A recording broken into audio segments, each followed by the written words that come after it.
Good evening students. आज का हमारा टॉपिक है carbohydrates. So what are carbohydrates? Carbohydrates are the basic source of energy. They are the primary source of energy and they are one of the most important biomolecule in the cell और in the body. Carbohydrates वो structure हैं अगर आप इसका कोई भी structure देखेंगे या कोई भी कार्बोहाइड्रेट देखेंगे तो आपको इसके फॉर्मूला में कार्बोहाइड्रेट के स्ट्रक्चर में बेसिक तीन चीजें मिलेंगी। एक तो कार्बन, हाइड्रोजन, ऑक्सीजन।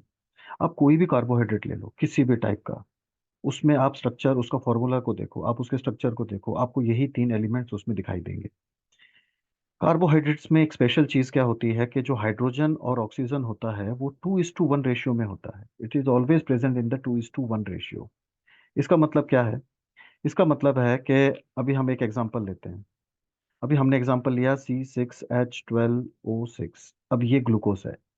इस ग्लूकोज के अंदर अगर आप हाइड्रोजन का और ऑक्सीजन का रेशियो देखेंगे तो ये है 2:1। और ये कुछ नहीं है, this is water. This is water. तो एक्चुअली हो क्या रहा है कि जो कार्बन है वो ऐड हो रहा है किसके साथ? वाटर के साथ।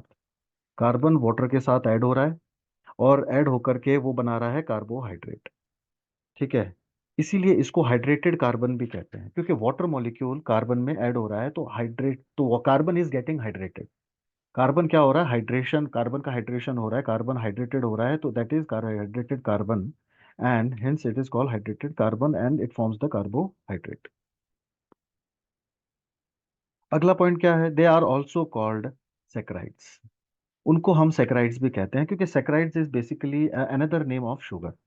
शुगर को ही हम सेक्राइड बोल देते हैं। तो ऑल शुगर्स आर कार्बोहाइड्रेट, तो generally carbohydrates are also called saccharides. इसको हम सेक्राइड्स कहते हैं। They are the basic source of energy. They are the basic source of energy.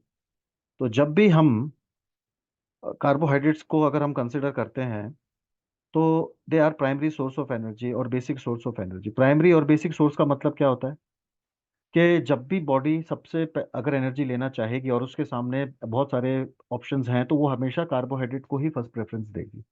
वैसे तो एनर्जी हमको प्रोटीन से भी मिलती है, फैट से भी मिलती है, लेकिन अगर शुगर अवेलेबल है तो sugar is the best affordable और it is the best favorite fuel for the cell. It is the best favorite fuel for the cell and it is the main source of energy. It gives instant energy.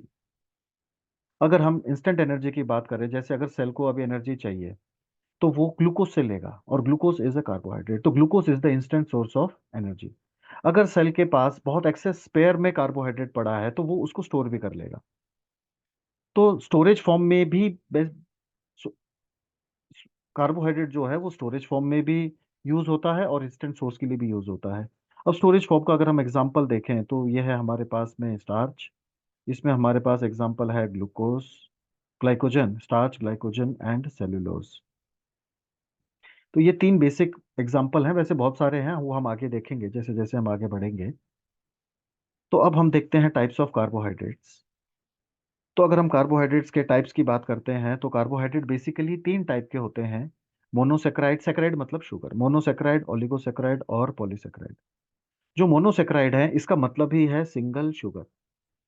ठीक है। तो अगर आप carbohydrate को लेंगे और उसको तोड़ना शुरू करेंगे, ब्रेक करना शुरू करेंगे, तो एक स्टेज ऐसी आएगी जब वो कार्बोहाइड्रेट ब्रेक होना बंद हो जाएगा। उससे छोटा आप उसको ब्रेक नहीं कर सकते। और वही जो सबसे स्मॉलेस्ट यूनिट है कार्बोहाइड्रेट की, वही है मोनोसेक्राइड।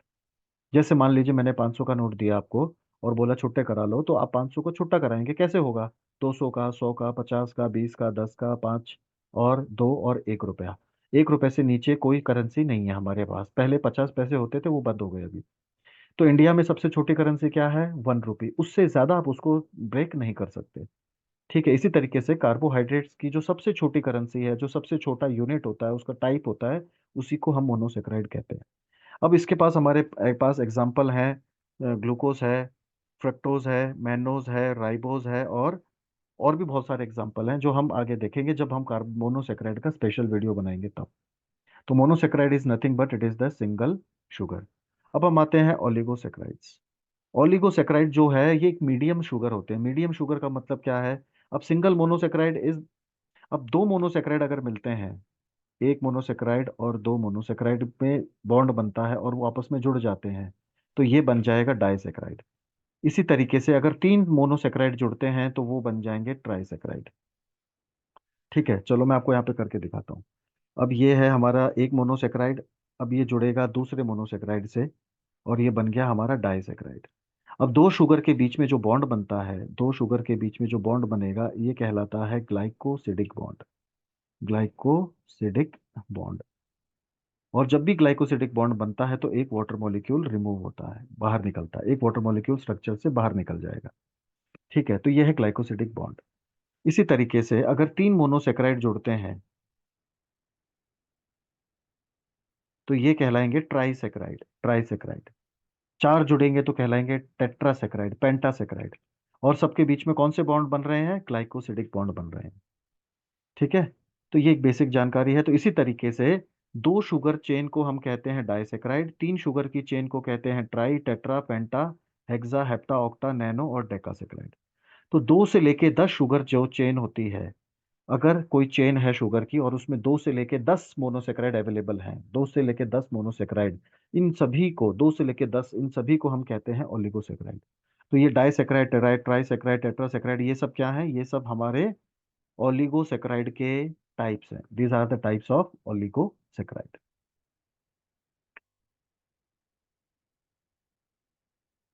तो उम्मीद है आपको समझ में आया होगा ओलिगोसेक्राइड का मतलब क्या है, और मतलब इसका मीनिंग क्या होता है, ओलिगोसेक्राइड में कौन से कैटेगरी आते हैं।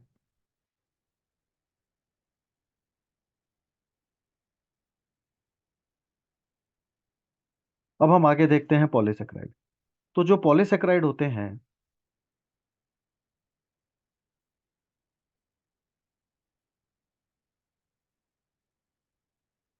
तो पॉलीसेक्राइड में 10 से ज्यादा मोनोसेक्राइड की चेन होती है, उसमें 10 से ज्यादा मोनोसेक्राइड्स प्रेजेंट होते हैं। ठीक है, और वो कितने भी हो सकते हैं फिर बाद में। तो 10 से ज्यादा कितने भी हों, दे कम्स अंडर पॉलीसेक्राइड।